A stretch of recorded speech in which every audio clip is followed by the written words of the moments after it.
शाबाश। बोलो कस्तूरी छाप जिंदाबाद, कस्तूरी छाप जिंदाबाद, कस्तूरी छाप जिंदाबाद, कस्तूरी छाप जिंदाबाद। कस्तूरी।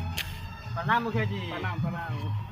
हो रहा है यानी कि हमारा गांव में बहुत फूस फास के घर है, कोई कोठा उठा नहीं है, लोग बहुत शिकायत करता है आपके। तो जो है सो उसको उजाड़ के हटा देंगे, अब बाद में ना होगा न तो वो पलानी गिरा देंगे। ठीक है, तो आप ही को चुनेंगे हम लोग। हाँ। ठीक है, धन्यवाद। और बात भूल गए थे, बोलिए बोलिए। ये लोग चप्पल जूता क्या रखा है? ये चप्पल जूता नहीं है, ये हमारे क्या? सुरक्षा के लिए मशीन गज रखे हुए है, अच्छा, वो नया वाला आया है नया नहीं? मॉडल में है, तो अपना को जो कंपनी लगाया विदेश में उसी में से माल आया है। नया वैरायटी का है। अच्छा, बोल रहे थे आगरा मेरा में कॉल नहीं है, तो कैसे होगा? ठीक है, हो जाएगा। कल नहीं है तो क्या होगा? रोड नहीं है, कादो इतना इतना हेल के चलते देख रहे हैं, कपड़ा उठा के चलते हैं।